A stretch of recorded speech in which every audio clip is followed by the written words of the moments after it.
Dzień dobry, z tej strony Mateusz Lech. I Paweł Jeżowski. Dzisiaj nietypowo, bo jestem u Pawła. Wczoraj mieliśmy okazję spotkać się z naszymi patronami i fanami na żywo. Dziękujemy patronom, dziękujemy za tak liczne przybycie i dosyć miły wieczór. Nie wiem, jak ty to oceniasz. Tak, bardzo fajnie, pozdrawiamy wszystkich, którzy byli. Było super. A w związku z tym, że tak się sytuacja ułożyła, że nocowałem u Pawła, Ja się może tak przychylę do ciebie, tak będzie żebyśmy się mieścili, lepiej słychać nas. to postanowiliśmy sobie, że coś nagramy wspólnie. I co ostatnio było takie dosyć intensywnie nagłaśniane w mediach? Umowa zbożowa, zerwanie umowy zbożowej przez Rosjan oraz pewne niesnaski polsko-ukraińskie w tej kwestii. Chcielibyśmy opowiedzieć troszeczkę o całej tej kwestii pod względem gospodarczym w ujęciu i rosyjskim, i ukraińskim, żeby był szerszy obraz, bo myślę, że dużo się mówi o tej umowie, a tak naprawdę mało osób wie, z czym to się je i jak duży odcisk, piętno na gospodarce ukraińskiej czy rosyjskiej ma taka umowa lub jej zerwanie. Tak, no myślę, że dosyć dużo narosło takich mitów i niepotrzebnych emocji wokół całej sprawy. Postaramy się dzisiaj to Wam przedstawić. Troszeczkę będzie liczb, jak to wygląda, jeżeli chodzi o gospodarkę ukraińską, jak to wygląda, jeżeli chodzi o gospodarkę rosyjską. Natomiast zanim zaczniemy, to może przybliżymy, jak to mniej więcej wyglądało i jakie znaczenie ten handel zbożami ma dla obu gospodarek. W przypadku najpierw gospodarki ukraińskiej.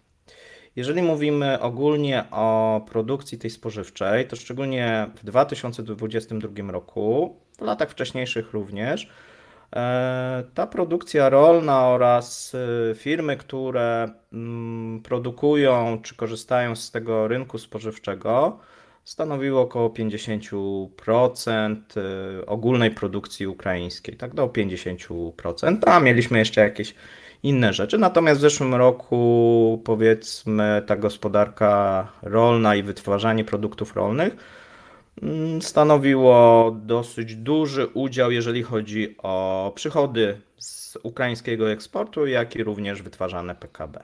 Tam było chyba ponad 25%. Nie? Tak, ale to same zboże, ale jeszcze masz tam oleje, tak, masz jeszcze przetwarzanie tego i tak dalej. Tak można powiedzieć, że to jest tam 40 nawet parę procent, jeżeli patrzymy na całą tą produkcję rolno-spożywczą, tak ją nazwijmy. Natomiast sytuacja zupełnie inaczej wygląda, jeżeli chodzi o gospodarkę rosyjską. Tak, gdzie prawie 50% to jest eksport paliw kopalnych. Więc. Gaz, ropa, wiesz, Tak. i tak dalej. Więc te dwa kraje mają tak naprawdę dwa rodzaje gospodarek, zupełnie od siebie różnych. Tak jak Rosja jest zależna od sprzedaży ropy i gazu i tak jak zauważamy, że te dochody spadają o 50%, to się odbija bardzo na gospodarce, pojawia się deficyt w obrocie handlowym. Tak samo sytuacja, w której Ukraina nie może sprzedawać swoich spożywczych artykułów oraz zboża poprzez właśnie działania takie no, stricte już terrorystyczne w tym momencie rosyjskie, to po prostu to powoduje tak wielkie spustoszenie w ich gospodarce i no, nie dziwię się, że są bardzo w tym momencie nerwowi. Nie? Jeszcze tego spustoszenia nie widzimy, bo pamiętajmy, że to nas wszystko czeka, no bo czekamy na żniwa w Polsce, czekamy na Ukrainie i czekamy w Rosji. Natomiast no, podajmy też kilka liczb, jak to wyglądało w przeciągu ostatnich lat. Jeżeli chodzi o Ukrainę, to produkcja rolna i produkcja, powiedzmy, mówmy o samych na razie zbożach, to jest około 70-80 milionów ton, z czego około połowy było eksportowane. Chyba nawet więcej, bo jak 70, a tak, 40, no tak, 40 do 50, 50, tak, w zależności jak to liczymy, co też wliczamy, jak liczymy powiedzmy tam kukurydzę, Czyli te oleje. dużo produkują, ale mało konsumują, bo są małym narodem. Znaczy wiesz co mało, no pamiętajmy jeszcze jedną rzecz, tak, w tym momencie, bo my sobie tak cały czas ich porównujemy z Rosją, tak, bo okazuje się, że Rosja w zeszłym roku wyeksportowała około 50 milionów ton zbóż, z czego Tak. większość stanowiła pszenica. Mhm. Natomiast wyprodukowała rekordowo, tak, bo wyprodukowała 150 milionów. Tak, no. No 150 tam 6, 8 tam są różne Mhm. statystyki, ale powiedzmy powyżej 150, Czyli czyli 2/3 jedzą, dwie jedną trzecie. wysyłają, a Ukraina konsumuje może 1/3, a 2/3 wysyła. Nie? Tak, a więc Więc zupełnie mamy inne tutaj tak, proporcje, no ale na Ukrainie mieszka sporo mniej ludzi, powiedzmy w Rosji 130, 140, jeżeli by liczyć z tymi terenami zajętymi. A na Ukrainie teraz to chyba jest poniżej 30 milionów, chyba 28 było, tak? Po tych no na pewno jest odpływie ostatnim. poniżej 30, nie? Więc Natomiast no jeżeli nawet wcześniej było ich więcej, no to jednak tego zboża mniej potrzebowali, no bo w tym momencie mamy te wielkości ponad 3 razy mniejsze, tak? tak, tak, dokładnie. A nawet teraz 4, tak? No bo jeżeli teraz liczymy, to nawet 4 razy.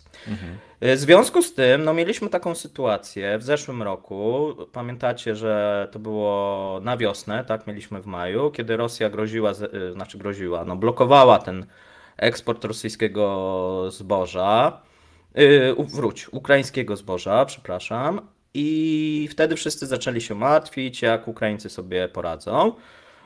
Tutaj zarówno ONZ, jak i Turcja dosyć aktywnie działały, żeby podpisać taką umowę zbożową z Rosją, żeby Rosja umożliwiła eksport, czyli nie terroryzowała, nie zaminowywała tych podejść do portów, nie atakowała tych cywilnych statków ze zbożem, nie atakowała Odessy i tej infrastruktury portowej, czyli żeby była możliwy eksport. Dlaczego? Dlaczego to ONZ robiło? No ze względu na obawę przed głodem na świecie, nie? Kraje afrykańskie i tak dalej. Tak, ale wiesz co, to było troszeczkę tak w mojej ocenie, być może ty będziesz inaczej oceniał, było nadmuchiwane. A dlaczego było nadmuchiwane przez ONZ? Dlatego, że faktycznie w przypadku Ukrainy większość tych agent ONZ, z którymi ONZ współpracuje lub są to jak gdyby jej agendy, no to głównie głównie sprowadzała to zboże z Ukrainy. Czyli można powiedzieć, ONZ sama w sobie była zainteresowana, żeby to zboże cały czas płynęło. Co nie oznacza, że ten udział ukraińskiego zboża, bo też trzeba o tym powiedzieć, jest jakiś znaczny, tak, jeżeli chodzi o Ta umowa dostawy. opiewała na ile? 30 milionów ton? Nie, jeżeli patrzymy tak, od początku tam do ostatniego momentu to było 32-33 miliony ton. Od momentu podpisania tej umowy tyle mniej więcej w trakcie jej trwania zostało wysłane. Natomiast pamiętajmy, że to zboże, które ONZ bezpośrednio wysyła, no to powiedzmy 78-80% agent właśnie ONZ-owskich i tam farowskich korzysta z tego ukraińskiego. Dlaczego? No dlatego, że ono jest w miarę tanie, jest w miarę dobrej jakości, jeżeli chodzi o te dostawy do Afryki, wbrew temu, co oczywiście u nas się mówiło na temat jakości tego zboża ukraińskiego. I w tym momencie ONZ no, stanąłby przed takim dylematem, że musiałby to zboże zacząć kontraktować z innych krajów, na przykład z Rosji Tak w jest. większym stopniu, chociaż też kontraktuje, tylko w małym. Tak. I teraz tak. ONZ, a właściwie firmy współpracujące z ONZ-em, jaką mają korzyść z tego, że sprzedają ukraińskie zboże, a na przykład nie przejdą na rosyjskie? No, koszty, wiesz, no w tym momencie koszty, podpisane kontrakty, te kontrakty no trzeba by było jakoś rozwiązać, podpisać następne kontrakty Ale i uzależniać się też od zboża rosyjskiego, tak? Ale słuchaj, bo mamy taką sytuację, że na przykład jeżeli Rosjanie niszczą infrastrukturę i Ukraina nie jest w stanie dostarczyć tego zboża, to na pewno są jakieś kary umowne. Czy one w takiej sytuacji będą Jest siła wyższa. Siła wyższa. Tak, na pewno. Więc ewentualne rozwiązanie kontraktów będzie bezbolesne dla tych firm, które Dla obu pracują. No, dla Ukrainy jest strata, no bo nie wysyłają i nie mają, nie? Ale druga strona może bez żadnych zobowiązań po prostu rozwiązać umowę i na przykład podpisać z firmami rosyjskimi. Czy rozwiązać? Niekoniecznie. Okej. Być może, zależy jakie są tam zapisy umowy dotyczące siły wyższej, natomiast na pewno ta umowa w tym zakresie jest zawieszona. Bo to jest troszeczkę tak, jak wiesz, terroryści ci niszczą miasto i do odbudowy tego miasta jesteś zmuszony zatrudnić tych terrorystów. No trochę tak, niestety, to tak No wygląda. to Znaczy wiesz, no mogą na przykład sobie sprowadzać zboże z Polski, ze Stanów Zjednoczonych, czy nawet gdzieś z Afryki. Są kraje, które też produkują, czy powiedzmy jeszcze z innych kierunków, ale no wtedy to wszystko wyjdzie drożej. Bo też powiedzmy jeszcze jedną rzecz, że w tym momencie ogólnie, jeżeli patrzymy na ceny pszenicy i innych też zbóż, to po tym mieliśmy coś takiego, mieliśmy ten COVID, czyli mieliśmy spadek jak gdyby tak. produkcji, no bo cała gospodarka stanęła. Potem mieliśmy silne ożywienie i wzrost cen zbóż, w szczególności pszenicy. Natomiast od jakiegoś czasu mamy trend spadkowy na pszenicy i na innych zbożach. Dlaczego? No dlatego, że ponieważ zwiększyły się ceny, zwiększyły się areały upraw, no bardziej się opłaca to. Ludzie stwierdzili, że no skoro można sprzedać drożej teraz zboże, no to warto je posadzić, po prostu. No z grubsza tak, powiedzmy. No i jeszcze mamy do tego, nie mamy tak silnej konsumpcji, która była prognozowana, czyli po prostu mniej konsumujemy jako świat, tak, niż to było mniej więcej w prognozach w zeszłym roku, nie? Okej, a też rolnictwo się rozwija i widać na przestrzeni ostatnich lat, jeżeli się spojrzy gdzieś tam w wyniki produkcyjne, mówi się często gdzieś tam o, wiesz, suszach, nie suszach, ale jak się spojrzy na produkcję rosyjską na przestrzeni 20 lat, no to tam rośnie, nie? Wiesz, oni mają dosyć duże miejsca do tych upraw. Tej ziemi zarówno ornej, żyznej mają pod dostatkiem. Do tej pory raczej cały czas problemem był kapitał, technologie. To powoli do Rosji wpływało. Natomiast od zeszłego roku odpływa, bo tu mówiliśmy o Ukrainie, natomiast Tak. też powiedzmy, jak to wygląda, jeżeli chodzi o Rosję, tak? Czyli już powiedzieliśmy, że 50 miliardów to jest mniej więcej eksport, 158 oni w zeszłym roku zebrali. 50 milionów ton eksport, 50 milionów bo ton, powiedziałeś 150, miliardów, okej. przepraszam, tak. 158 oni wyprodukowali. Natomiast też jakąś część, nie wiemy jaką tam się różne liczby podają, no jest zboża ukraińskiego, tak? Bo Z tych tu jest taka ciekawostka. 158. W poprzednich latach oni szacowali swoje zbiory na około 120-130 milionów ton. W tym roku również szacują na około 120-130 milionów ton. A w zeszłym roku wyskoczyło im nagle nie wiadomo skąd 156 czy 158. Też był dobry rok, jeżeli chodzi o Rosję. Tej suszy, która dotknęła inne kraje. Rosję dotknęła, ale tylko wybrane regiony i nie był to aż taki duży problem, jak powiedzmy na przykład w Indiach, tak, jeżeli chodzi o zeszły rok, no i prawdopodobnie również ten rok, no bo znowuż mamy te problemy, jeżeli chodzi o ryż. Natomiast między tym 130 a 158, czyli te 20 parę milionów ton, jakaś część to było po prostu zboże ukraińskie. Zboże ukraińskie, które zostało wtedy ukradzione. Na pewno pamiętacie, jak były te takie informacje, że wywożą To w było głąb Rosji, nie? kilka milionów, tak, no maksymalnie są jakieś szacunki o 10, ale myślę, że to byśmy pewnie... Czyli dobre zbiory plus jeszcze naddatek taki w postaci zabrania. Taki bonus dostali, tak, którzy sobie sami wzięli. I jeszcze jedną rzecz trzeba powiedzieć, bo w zeszłym roku mieliśmy dosyć taką specyficzną sytuację, bo umacniał się rubel, tak jak pamiętacie. I to umocnienie rubla przypadło na miesiące letnie. Tak. Po tych miesiącach letnich, jak oni zaczęli sprzedawać te zboża, oni długo wstrzymywali się ze sprzedażą tego zboża i tam były takie przypadki, jeżeli chodzi o Rosję, oni magazynowali. Dlaczego nie sprzedawali tego zboża? Bo by dostali pieniędzy, bo mieli rubla mocnego. No właśnie przez tego rubla, tak? Pamiętajmy, kto jest ministrem rolnictwa. Ministrem rolnictwa jest młody Patruszew. I młody Patruszew wysyłał takie prośby, on cały czas występował o to, żeby zdewaluować tego rubla, dlatego że nie opłacało się tego zboża eksportować. I taki eksport nastąpił na jesieni, on się zaczął w następnych miesiącach wraz właśnie z opadającym tym rublem rozwijać. I teraz z jednym z powodów, zwróćcie uwagę, jak ta umowa była przedłużana. Ona była przedłużana w ten sposób, że tam mieliśmy do marca, potem od marca tam do maja i teraz mieliśmy do tego lipca. Czyli przedłużali, czekając, aż ich waluta ewentualnie się osłabi, ale nie chcieli zalewać rynku i ukraińskim, i rosyjskim zbożem jednocześnie, żeby nie zbijać ceny zboża, bo oni się wstrzymywali, a Ukraina płynęła.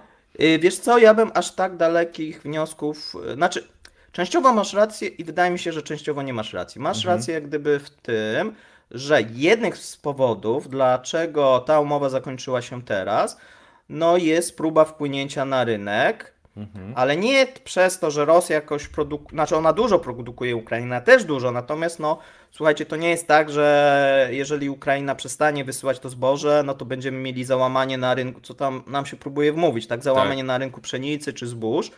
Świat sobie doskonale poradzi, też bez zboża ukraińskiego. Być może agendy ONZ będą miały gorzej, bo będą musiały więcej zapłacić. Więcej zapłacić, tak? Troszeczkę będą musiały, ale to nie jest jakiś wielki dramat. Natomiast, ponieważ nie będziemy mieli 150, tylko będziemy mieli 120 pewnie milionów, czy 130 w maksie, a pewnie bliżej 120, bo takie mniej więcej głosy dochodzą. Globalnie? Nie, w Rosji. Okay. I w tym momencie, jeżeli mamy euro i dolara, który się osłabił o 60 do 70%, no to Rosja wybrała sobie moment przed żniwami, tak, w lipcu, żeby mieć podbicie tej ceny i spodziewała się w sumie większego podbicia. To znaczy, obserwowaliśmy to podbicie ceny takie tygodniowe do 10%. Czyli mieliśmy ten trend spadkowy, mówię teraz o pszenicy. Że wcześniej spadało, było wycofanie się, zaczęły się te bombardowania i tak dalej i ostatni tydzień mamy wzrost o dyszkę. Tak, jeżeli byśmy patrzyli rok do roku, no to na pszenicy jesteśmy też bodajże minus 9% w stosunku do zeszłego roku. Czyli spadało przez długi okres i to odbicie niedużo w sumie dało, w sensie jeszcze tak jesteśmy nic nie dało, na być minusie. może będziemy mieli jakieś odbicie szersze, no kiedy takie odbicie szersze mogło, no jeżeli tam by się okazało, że jakiś statek ukraiński został, bo jakieś byłyby takie silne niepokoje i ono bardziej byłoby spowodowane nie tym, że tymi brakami pszenicy, tylko bardziej, że ta sytuacja jest niestabilna, bardziej na emocjach ktoś by chciał zarobić. Ktoś by chciał zbić kapitał. Tak, raczej taki spekulacyjny ruch. Natomiast nie wydaje się, na to Rosjanie jak gdyby grali na to, żeby zmienić trend na zbożach. Czyli żeby w którymś momencie ten trend spadkowy zatrzymać, przynajmniej zatrzymać, o ile nie spowodować wzrostu tych cen zbóż w ten sposób, żeby w tym roku jeszcze wyeksportować i sprzedać te zboża drożej. No bo... Ale słuchaj, ale od zeszłego roku sytuacja się zmieniła. Firmy, które dystrybuują zboża na świecie, w większości wycofały się z Rosji albo ograniczyły. Te, które współpracują, ale to wiesz, też nie do końca. Tam mamy wiele jak gdyby problemów. Mamy te problemy technologiczne, czyli te firmy, które dostarczały sprzęt, różnego rodzaju systemy informatyczne, jakieś inne rzeczy i współpracowały w spółkach joint venture, jeżeli chodzi o te duże obszary właśnie zasiewów. One się wycofały. Teoretycznie nie ma żadnych sankcji, bo tu też jest często takie nieporozumienie, że próbuje się mówić, że Rosja nie może eksportować tego zboża, bo sankcje. Nie ma takiej sankcji. Nie ma sankcji na produkty spożywcze. Rosja może do każdego, do Polski, do Niemiec wyeksportować swoje zboże. Nie ma żadnych tutaj ograniczeń. Natomiast pojawiały się też sugestie, że są właśnie sankcje. W związku z tym, że są sankcje, Rosja musi sprzedawać z upustami. Takie upusty, które daje Rosja na swoje zboże, wynikają zupełnie z czegoś innego, z jakości tego zboża, z pozyskiwania klientów, z różnych jak gdyby elementów, ale nie z tych, że są sankcje na Rosję, bo jeżeli chodzi, jeszcze raz powtórzę, o produkty spożywcze, w tym zboża, tych sankcji nie ma. Czyli chcesz powiedzieć, że jakaś firma może w tym momencie zadzwonić do rosyjskiej firmy i sprowadzić sobie, wiesz, pociąg zboża do Polski? Teoretycznie tak. Okej, a teraz... Praktycznie to będzie trudne. No tak. A ukraińskie zboże teraz pociąg możesz sobie ściągnąć? Nie. Jeżeli chodzi o ukraińskie zboże, nie. Jeżeli chodzi o rosyjskie, teoretycznie tak, dlatego że no mamy, słuchajcie, teraz taką sytuację, o tym też powiedzmy, że mamy jak gdyby takie dwa elementy. Jeżeli chodzi o handel zagraniczny, to prerogatywa tego handlu zagranicznego jest po stronie Unii Europejskiej. To znaczy, kraje członkowskie nie mogą decydować o wymianie handlowej i wprowadzeniu różnego rodzaju obostrzeń, chyba że to zagraża w jakiś sposób bezpieczeństwu tego kraju. Okej, czyli to Unia mówi nam, co możemy Tak. wysyłać lub sprowadzać. Tak, i czy możemy, jakie ograniczenia dodatkowo, czyli na przykład jeżeli nakładamy sankcje, dlatego takie były dyskusje w stosunku do węgla i do ropy, bo ktoś mówił, dlaczego rząd na przykład nie zakaże, znaczy nie zerwie Orlen kontraktu na dostawy z ropy. Orlen czekał, dopóki nie będą sankcje lub kontrakt nie wygaśnie. I teraz mamy na przykład sankcje na tą ropę rurociągową, a więc jeżeli Orlen nawet by chciał sprowadzać z Rosji, To teraz nie może. to już nie może, tak? Okej. No bo tutaj jak A gdyby... gdyby zerwał wcześniej, to by musiał płacić potężne kary Rosjanom. Tak jest, I kupić jeszcze ropę gdzie indziej. tak jest. Czyli ludzie na stacji by mieli 2 razy drożej. Byłoby drożej, oczywiście, Okej. no bo trzeba by było to zrekompensować, no to przecież Orlen by sobie ze swojej marży tego nie zdjął, tylko by podniósł te ceny. No w przypadku zboża mamy sytuację trochę podobną, natomiast ona dotyczy Ukrainy, bo tak jak wiecie, jakiś czas temu to ukraińskie zboże zaczęło docierać do Polski. Dlaczego ono zaczęło docierać do Polski, a nie miało być wysyłane do Afryki, tak jak mniej więcej... Znaczy miało być wysyłane Miało do Afryki, wjeżdżało do Polski i znikało. No znikało. No ale dlaczego? Bo okazało się, słuchajcie, że mniej więcej 40% tych produktów spożywczych, nie mówimy tylko o zbożu, ale o wszystkich, trafiało do krajów rozwiniętych z Ukrainy. Nie mówimy tylko o Polsce, mówimy powiedzmy o Unii Europejskiej i innych krajach. Tak? Czyli to nie był tylko case polski, ale rumuński, węgierski, tak? Być może częściowo trafiało do Niemiec, tak? Do Polski, do innych krajów. No i teraz Polska jest dosyć dużym też, może nie aż tak dużym jak Rosja, tak producentem zbóż. No niemniej produkujemy własne zboża. No i jeżeli chodzi o tutaj konkurencyjność i ceny, no to mamy wspólny rynek ten unijny. I w ramach tego wspólnego rynku unijnego go chronimy. Tak jest. No i nagle teraz powiedziano, chroniliśmy, nie mogliśmy na przykład sprowadzać jakichś produktów spożywczych ze Stanów Zjednoczonych, które były tańsze i tutaj sobie chronimy, ale mówimy, dla Ukraińców robimy wyłom. I w mojej ocenie zostało to przez agendy unijne źle przeprowadzone, bo czegoś takiego, co się wydarzyło, można było się spodziewać. No można było się spodziewać, że to zboże i produkty te spożywcze trafią do tych, najszybciej trafią do tych krajów ościennych, czyli Rumunia, Węgry, Słowacja, Polska i tam będą swoją ceną niską konkurować z produktami lokalnymi, które do tej pory były chronione przez ten parasol unijny. Tak? I teraz ten parasol otworzyliśmy tylko na jeden kraj, tak? Przez to jak gdyby zaburzyliśmy. I zrobiliśmy to w ten sposób, w mojej ocenie, tak nieprzemyślany. Bez sensu. Ludzie, którzy uchwalali przepisy i w Polsce, i w Unii, wszędzie dali po prostu ciała w zeszłym Tak, dali roku. ciała. No można oczywiście tutaj doszukiwać się jakiegoś teorii spiskowych, że niektóre firmy zarobiły. No ale zawsze będzie tak, że będą firmy, które zarabiały, tak? Będą te firmy, które są na tym stratne, tak? No bo jeżeli mamy lokalnych producentów, no to oni będą tracić, no bo magazyny są były zapchane ukraińskim zbożem, wtedy nie można magazynować polskiego. Te ukraińskie jest tańsze i tak dalej, i tak dalej.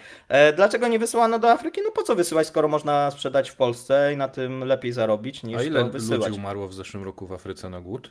Z powodu niedotarcia Jezus, nie złomu?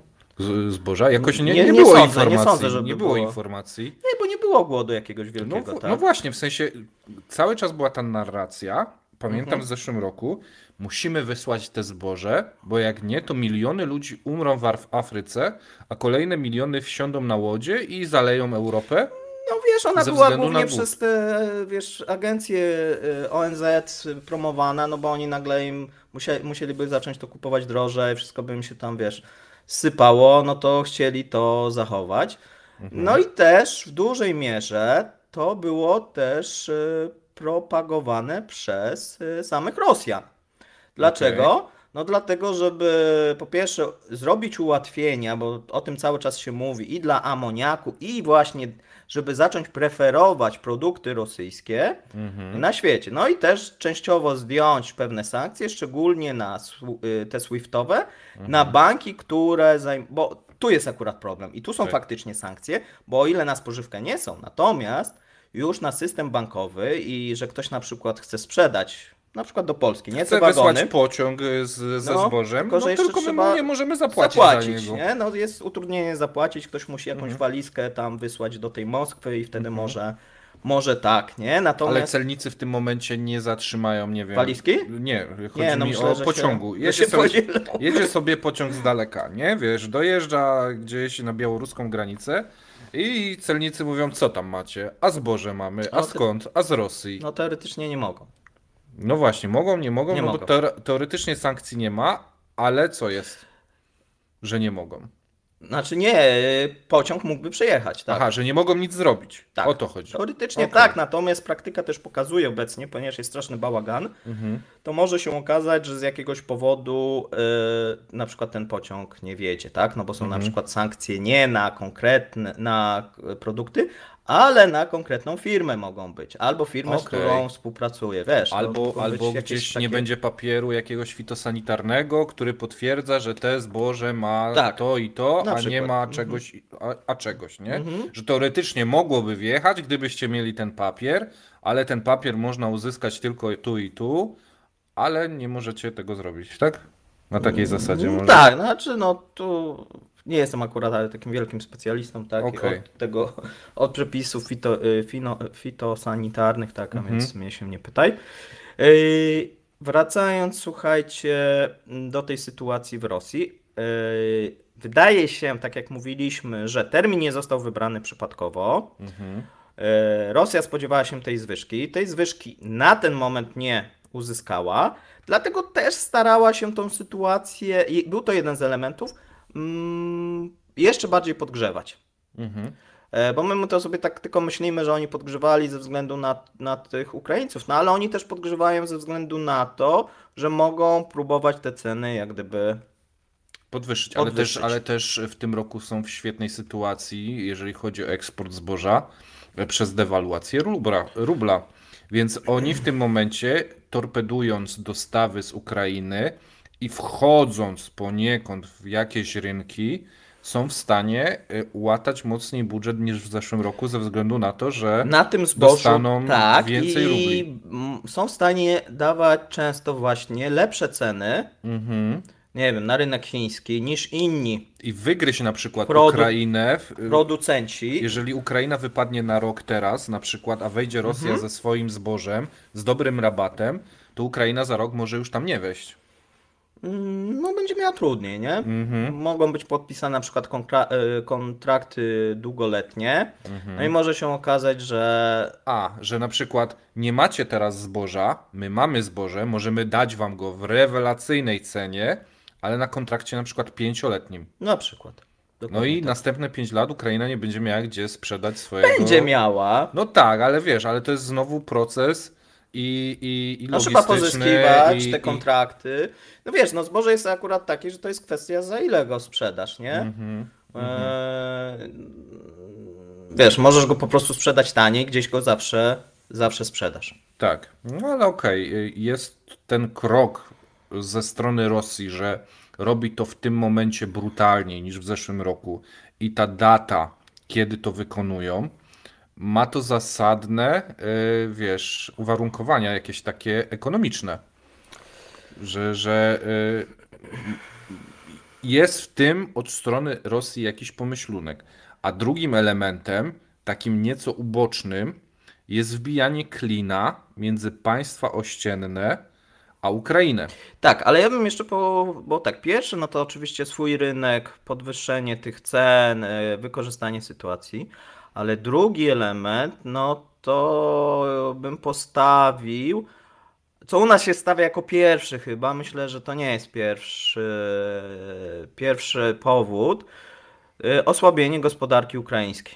Tak, bo tak jak mówiliśmy na początku, Od 25 do nawet 50% PKB eksport, albo całe PKB ukraińskie to jest rolnictwo, a ze sprzedaży zboża w Rosji to mają z eksportu tylko 2% Tak, jeżeli dochodu patrzymy PKB. WIT, tak, to jest 2%. Czyli Rosjanie, nawet gdyby nie mogli sprzedawać, to dużej różnicy w ich PKB to nie zmienia. Natomiast Ukraina, gdy nie może sprzedawać. Może nie w PKB, tylko w przychodach. Tak, w przychodach z eksportu, tak. PKB Okay. no to jest 30%, tak, bo oni muszą swoich ale wyżywić. tak, ale chodzi z eksportu, dochody z eksportu w stosunku do PKB Tak, to było to 2%. wtedy, tak. Więc jeżeli nie mogliby eksportować, no to jest strata taka, no okej, 2%, nie?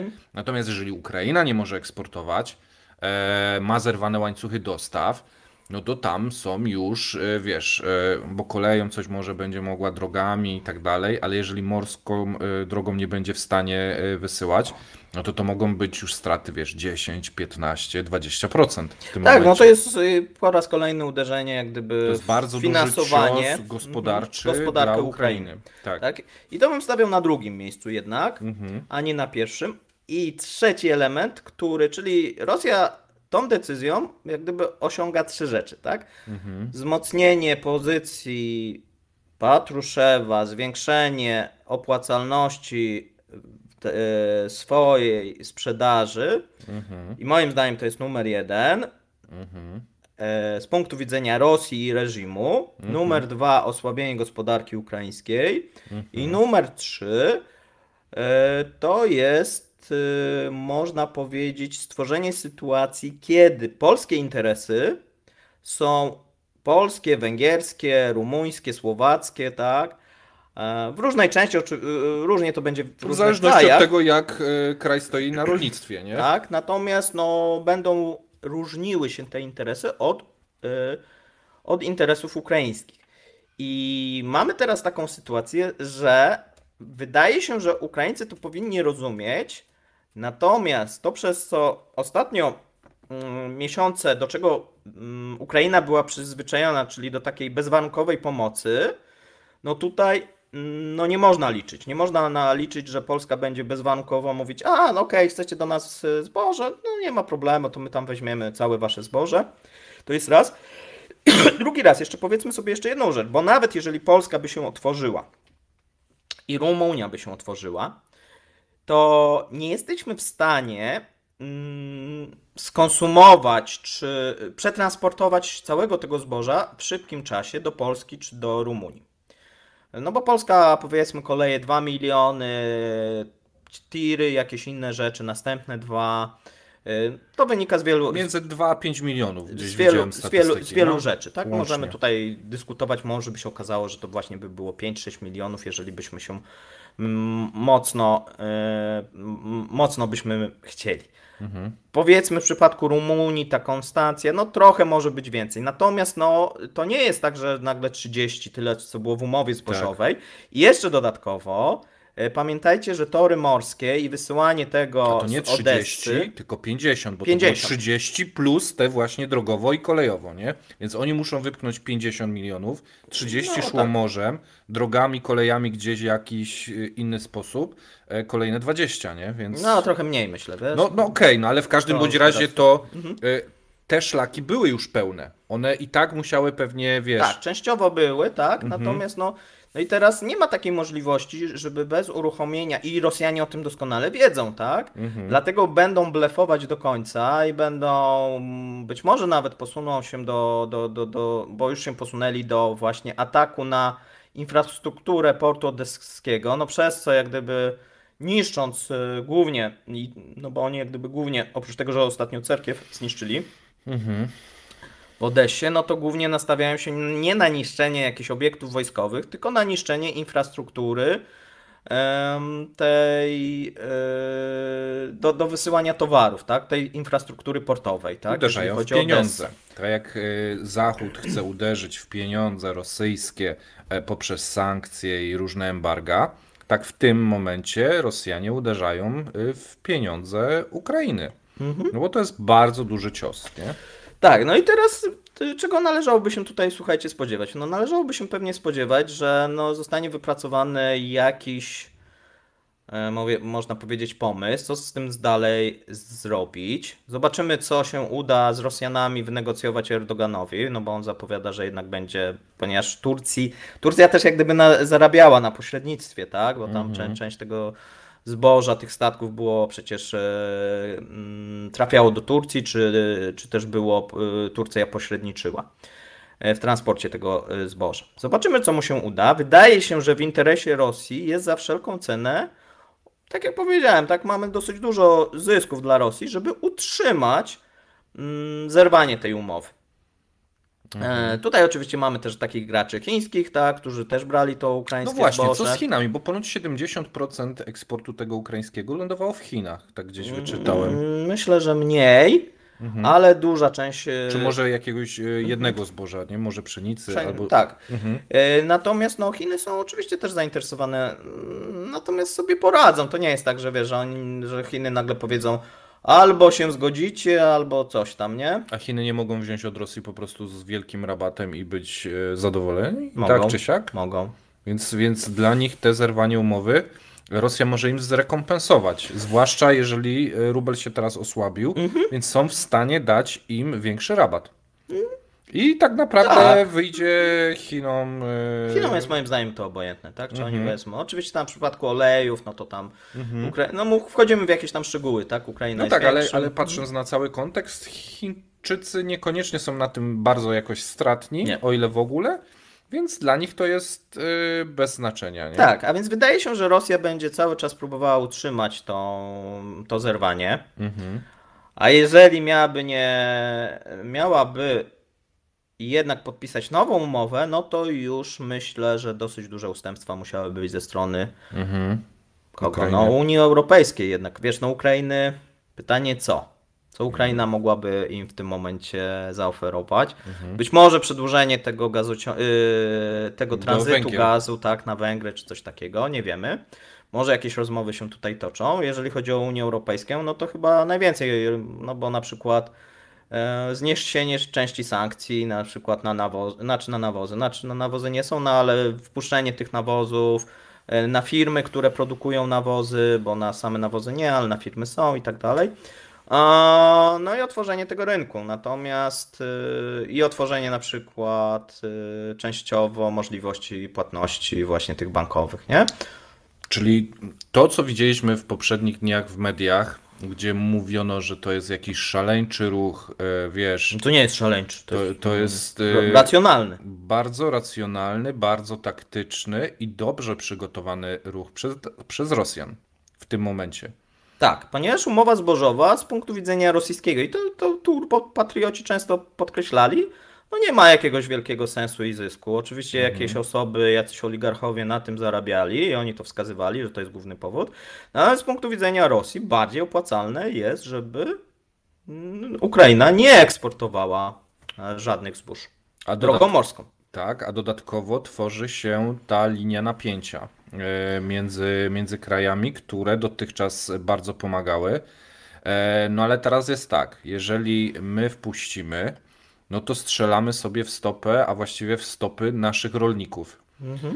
I to drugi rok z rzędu, bo w zeszłym roku już ze względu na niedopilnowania jakieś, czy złe przepisy, no odbiło się to bardzo dużą czkawką. Tak, I drugi rok z rzędu taka sama zagrywka nie przejdzie. Rolnicy wyjdą na ulicę, będą palić opony, będą protestować.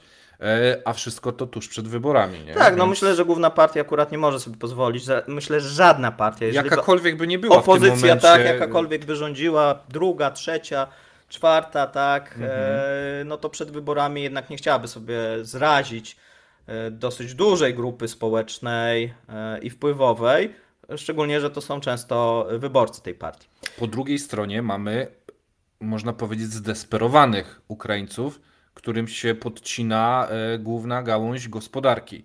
Więc oni są spanikowani, poddenerwowani i mogą czuć się, wiesz, niesprawiedliwie potraktowani, ale tu jest wtedy sytuacja albo zaoramy własne rolnictwo, albo pomożemy, albo im nie pomożemy, czym ich wkurzymy. Więc to ze strony rosyjskiej jest majstersztyk, jeżeli chodzi o Aż tak daleko z tym majstersztykiem to Ale bym, wiesz, nie szedł, nie? Tak, ale wiesz o co chodzi, że w porównaniu do Szafu wielu... 5D wyjdzie, wiesz. Tak, no. ale w porównaniu do wielu głupich ruchów, które prawda. wykonywali na przestrzeni ostatniego 1,5 roku, jak na przykład odcięcie gazu Europie, narażając się na, wiesz, kary i odcięcie się od najlepszego klienta, no to tu piętnowaliśmy ich i mówiliśmy, Boże, no co to za głupi ruch. Ale tu trzeba powiedzieć, cholera, dobry ruch. Wiesz o co chodzi. Jest to zagwozdka teraz dla wielu krajów, dla wielu negocjatorów. To zależy, wiesz co, bo on może być dobry. Natomiast jeżeli okaże się, bo może się okazać, że po pierwsze to zboże można magazynować. No to jest, wydaje mi się, tak pierwsza recepta, Tak, którą i można, tak, wiesz, i o tym mówiono, mało zrobiono akurat w Europie i to nie tylko w Polsce, ale w innych krajach, żeby tutaj te możliwości magazynowania zwiększyć. Natomiast no, mamy jeszcze pewien czas, część można zacząć po tych żniwach magazynować na Ukrainie, część można magazynować na przykład w Unii Europejskiej, tylko to wymaga, żeby politycy po obu stronach dogadali się.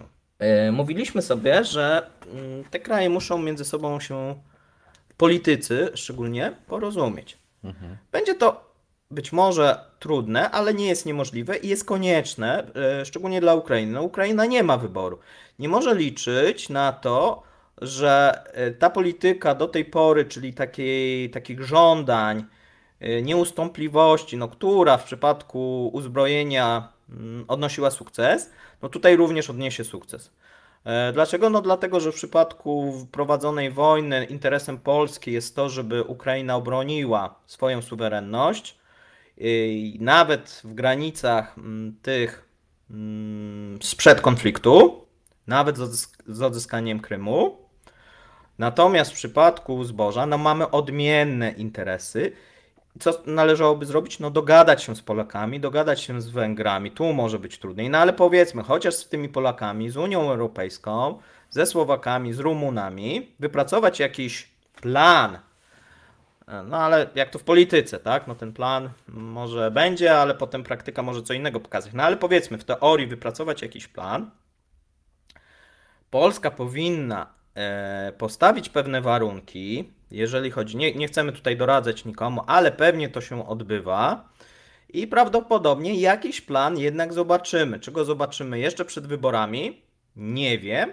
Czy po wyborach? Też nie wiem. No bo możemy sobie wyobrazić, że ten plan zostanie ogłoszony przed wyborami, jeżeli on będzie bardzo korzystny dla Polski, albo zostanie tak przedstawiony, a możemy sobie też wyobrazić, że on będzie po wyborach, żeby tutaj nie wpływać na wynik. Niekoniecznie, żeby nie wpływać na wynik, bo to bardziej, wiesz co, często chodzi nie o to, jaki on jest, tylko jak go ktoś sprzeda, tak? No wiesz, no ale jeżeli by był bardzo korzystny, no to ciężko by było, żeby rząd, który startuje, wiesz... Ale wiesz, na przykład Ukraińcy mogliby co innego mówić, a w Polsce co innego, na to samo, wiesz. No bo na przykład Polscy powiedzieli, że to jest bardzo korzystne, a Ukraińcy by powiedzieli, że jest bardzo korzystny dla nich. To win-win. Taki win-win, tak? Ale wiesz, ale mogłoby się okazać, a dla nas jest mniej, nie? Bo czasami mamy też takie sprzeczne informacje, że my się na coś zgodziliśmy, a my się na przykład nie zgodziliśmy, a oni mówią, że się zgodziliśmy, nie? No tak, no to już wiadomo, polityka po obu stronach też jest różna, nie? Tak, natomiast Ukraińcy jeszcze mają jakiś czas, tego czasu też nie mają jakoś dużo. Ale to przepraszam, że ci przerwę, bo pojawiły się po stronie ukraińskiej takie bardzo ostre tony wypowiedzi, że nas do komisji podadzą europejskiej i tak dalej. To też warto zauważyć, że to nie wolno się tym emocjonować, bo to politycy między sobą negocjują. To jest gra, to jest po prostu sposób negocjacji. To jest sposób negocjacji. Jeden będziemy bawić się w złego i dobrego policjanta, premier będzie tym złym policjantem, Polacy się będą denerwować. Bo tu trzeba zwrócić uwagę, że ta narracja jest bardzo często dla obywateli danego kraju. Jeżeli nasz premier mówi, nie wpuścimy, ochronimy rolników, to jest informacja dla naszych rolników. Jeżeli tamci mówią, bo źli Polacy nie dadzą nam wysłać, a my próbujemy zrobić, no to jest informacja dla nich, że ich rząd robi co chce, to znaczy co może, tylko napotykają problemy po drodze i to jest tu negocjacja między krajami, a z drugiej strony informacja dla ludzi, że robią co się da, nie? Nie mogą powiedzieć, no chcieliśmy, ale Polacy mówią, że nie, więc no to zboże się zmarnuje. Mhm.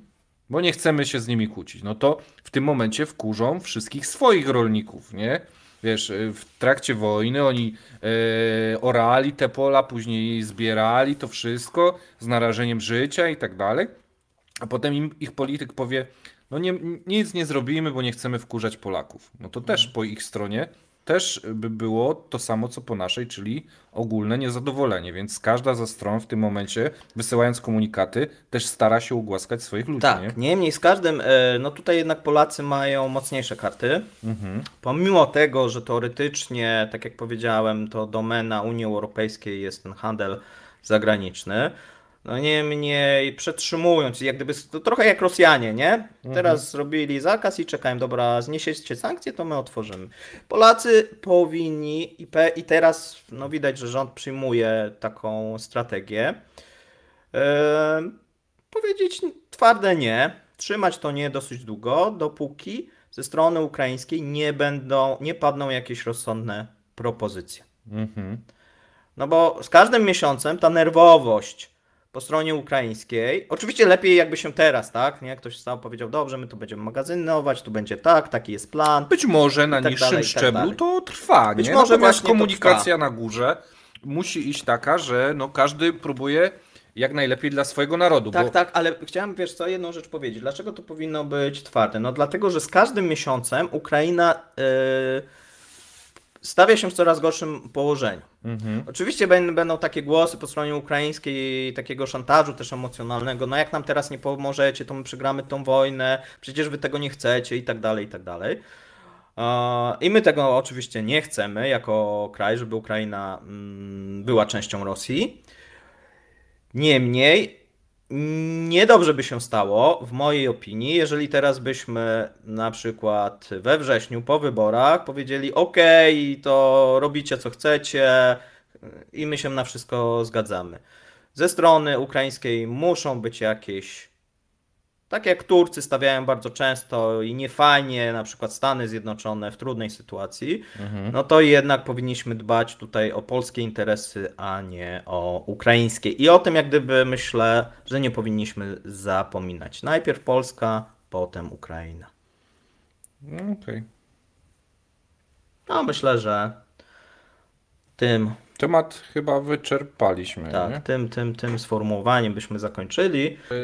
Cała ta sytuacja to nie jest zła wola Ukrainy, ani zła wola Polski, tylko to jest po prostu cyniczny klin wbity przez Rosję. Tak, I to jest fajna puenta. dziękuję. Dziękujemy. Do widzenia. Do widzenia.